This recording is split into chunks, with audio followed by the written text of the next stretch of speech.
Assalamu alaikum. How are you all? Today we learn about relationships and their different names. Husband, wife, spouse. Husband and wife हो तो spouse कहते हैं. Mother and father, parents. अब number 3 पे देखिएगा grand mother grand father. अब जैसे एक हमारा रिलेशन दादा दादी होता है और एक नाना नानी. इंग्लिश में इन दोनों के लिए ग्रैंड मदर और ग्रैंड फादर कहते हैं और इनको कंबाइन को कहते हैं ग्रैंड पेरेंट्स. डॉटर सन, बेटा बेटी, kids children. Kids and children दो नाम यूज़ होते हैं फॉर द डॉटर एंड सन, बेटी और बेटे के लिए. नेक्स्ट स्लाइड में आएगा ब्रदर सिस्टर, भाई बहन. दोनों सिबलिंग्स कहलाते हैं, चाहे 2 हों 4 हों 5, कितने भी बहन भाई हों ऑल को सब आपस में एक दूसरे के सिबलिंग्स कहलाएंगे, बहन भाई. फिर आ जाइए नेफ्यू नीज़, भतीजा और भांजा, भांजी और भतीजी. दो अलग अलग रिलेशन होते हैं, जैसे खाला के बच्चे होते हैं, वो बहन के बच्चे होते हैं और भाई के बच्चे होते हैं, उनके लिए नेफ़ी और नीज़, भतीजी भांजी और भांजा भतीजा इस तरह करके यूज़ हो रहे होते हैं वर्ड्स. तो इनके लिए कंबाइन वर्ड निबलिंग यूज़ होता है. फिर आ जाइए नेक्स्ट स्लाइड पे uncle aunt.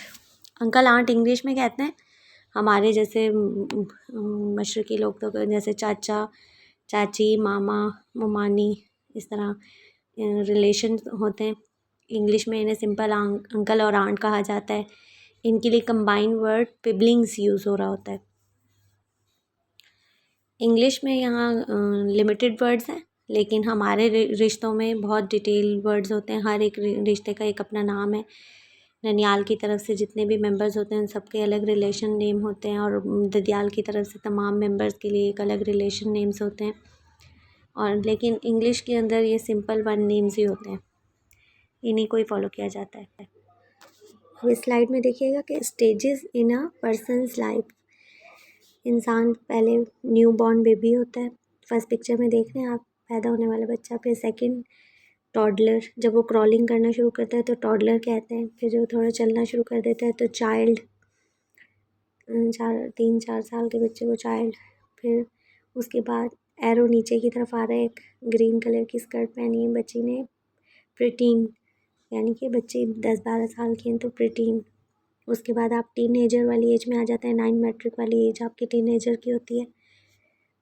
In first year second year भी टीनेजर्स ही होते हैं. उसके बाद नेक्स्ट स्लाइड में आप देख रहे हैं यंग अडल्ट.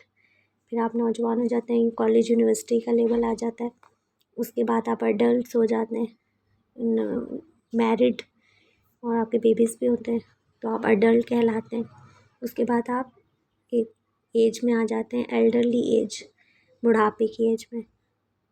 एडल्ट और एल्डरली एज का जो ड्यूरेशन होता है वो काफ़ी लंबा होता है. और बाकी जो स्पेसिफिक, जैसे आप 5 साल और 10 साल के गैप से आप जल्दी जल्दी दूसरे स्टेजेस में जंप आउट होना स्टार्ट हो जाते हैं.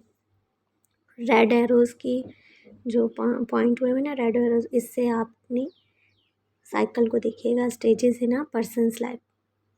Hope you like the picture. Comment me in a comment section, like and subscribe my channel. Thank you. Allah Hafiz.